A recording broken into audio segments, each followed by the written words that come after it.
Good morning students. आज का हमारा टॉपिक होने वाला है एवोल्यूशन ऑफ कंप्यूटर सिस्टम।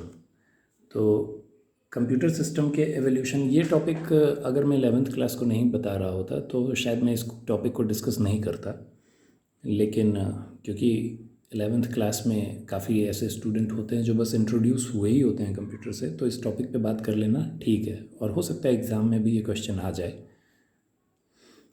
तो कंप्यूटर की एवोल्यूशन कुछ इस तरह हुई थी। सबसे पहले ना हमारे पास था अबैकस। अब अबैकस में क्या करते थे, ये स्टोन एरा का टाइम है, मतलब स्टोन एरा नहीं एग्जैक्टली, लेकिन 500 BC, यानी कि बहुत पुरानी टाइम। तो कुछ इस तरह से होता था इसका एक यूनिट। जैसे अगर आपको 1 प्रेजेंट करना है तो इस स्टोन को उठा के यहाँ पे रख दीजिए। स्टोन्स का यूज़ होता था, इस स्टोन को उठा के यहाँ पे रख दीजिए, दैट मीन्स इसमें टच करा दीजिए तो वो 1 हो गया। अगर 2 करना है तो इन दोनों को उठा के यहाँ पे टच करा दीजिए। ऐसे ही 3 और 4। और जब 5 प्रेजेंट करना है तो इसको नीचे कर दीजिए। ठीक है, अब 5 और इन सब को नीचे कर लो। ये अगर यहाँ पे है सिर्फ, तो वो 5 को प्रेजेंट करता है। फिर वापस से वही कहानी, 6 अगर इसको यहाँ ले आया तो 6, इसको यहाँ ले आया तो 7, इसको यहाँ ले आया 8, इसको यहाँ ले आया 9। आजकल बच्चे नर्सरी वगैरह में कैलकुलेशन इससे सीखते हैं। तो पहले के टाइम में यही कैलकुलेटर था। कंप्यूटर का काम है कंप्यूट करना, और ये भी कहीं ना कहीं कंप्यूट करता था। जैसे कि अगर मैं 5 यहाँ कर दूँ और फिर आई एम सो सॉरी 4, अगर मैं चारों को यहाँ पे डाल दूँ तो वो नंबर प्रेजेंट करेगा 4। ये नंबर प्रेजेंट करेगा 4 अगर मैं चारों को यहाँ डाल दूँ। और 4 - 3 अगर करना हो, 4 - 3, तो पहले 4 को ऊपर कर दो, फिर उसमें से 3 निकाल दो, तो आंसर बचेगा हमारे पास 1। तो वही है, मतलब ऐसा कैलकुलेशन होता था। ये कैलकुलेशन काफ़ी सिंपल था। और उसके बाद हमारे पास आया पैस्कलाइन। ये 1642 में आया था, उसी अराउंड कहते हैं, एग्जैक्टली नॉट 1642 लेकिन उस अराउंड कहते हैं। तो इसमें ना रोटेटिंग लीवर होते थे।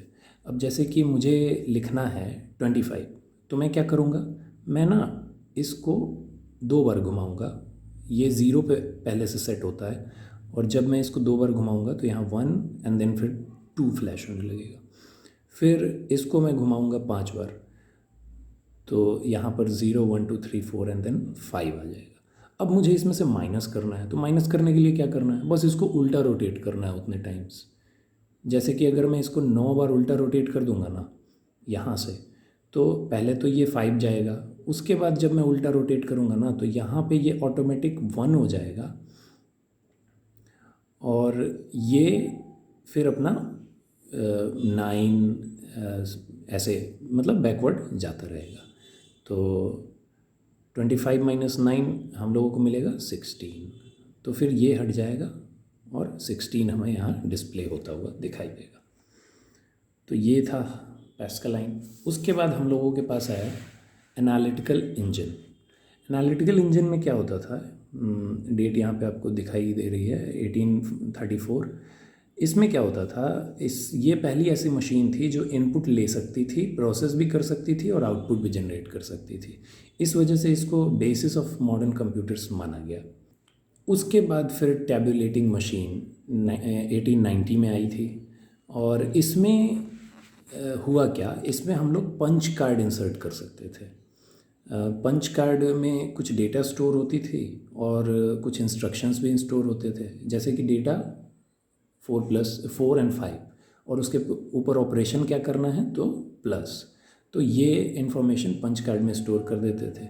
इसको कहीं ना कहीं फर्स्ट स्टेप ऑफ प्रोग्रामिंग माना गया। क्यों? क्योंकि इससे पहले हम लोग हर चीज़, मतलब पहले इनपुट दिया, फिर आउटपुट, फिर उसको इंस्ट्रक्शंस दिए, फिर वो अपने आप प्रोसेस, फिर वो प्रोसेस करके हमें देता था। यहाँ पे हम लोग ऑलरेडी सब कुछ एक पंच कार्ड पे लोड करते और इंसर्ट कर देते, और वो हमें वो काम करके दे देता। तो प्रोग्रामिंग भी समवेयर यही है। फिर 1937 में हमारे साथ क्या हुआ, 1937 में हमारे पास आया ये टर्निंग मशीन। टर्निंग मशीन में हम क्या करते थे, टर्निंग मशीन में हमने एक स्टेप बाय स्टेप प्लानिंग करके कैलकुलेशन की।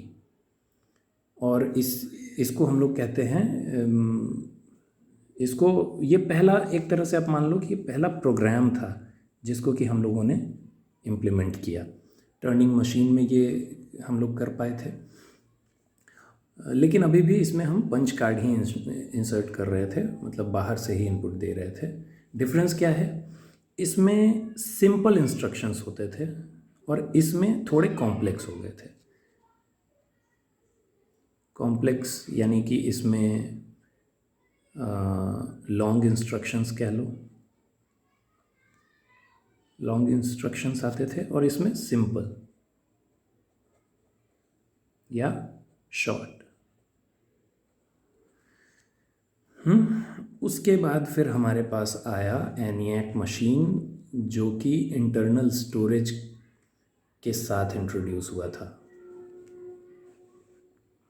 यानी कि अब हम लोग कंप्यूटर में कोई चीज़ स्टोर करा सकते थे। अब तक हम पंच कार्ड यूज़ करते थे, पंच कार्ड को रिप्लेस कर दिया ENIAC मशीन ने 1945 में।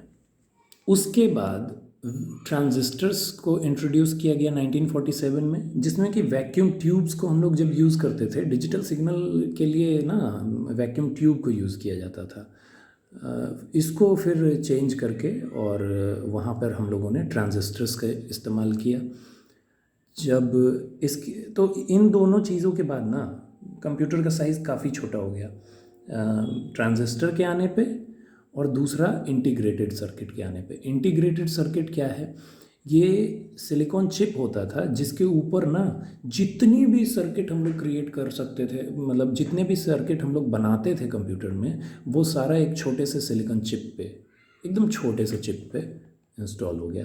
पहले इसके लिए बहुत बड़ा सेटअप लगता था, मतलब एक कमरा भी ऑक्यूपाई हो जाता था कंप्यूटर्स के लिए। लेकिन पहले तो वैक्यूम ट्यूब को हटाया गया और फिर सर्किट्स को छोटे स्पेस में, एक छोटे से चिप में इंस्टॉल कर दिया गया।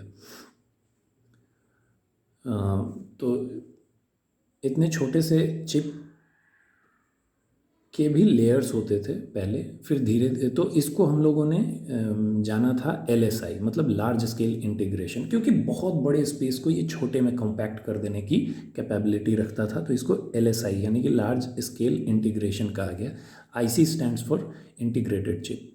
अब बात करते हैं VLSI। VLSI क्या है? VLSI very large scale integration, और SLSI super large scale integration. ये इन्हीं के फर्दर वर्जन्स हैं जो कि टाइम टू टाइम आते गए हैं। तो बेसिकली यही 10 जनरेशन्स हैं। आज हम लोग इसी एरा में हैं। तो आज के लिए इतना ही, मिलते हैं अगली वीडियो में।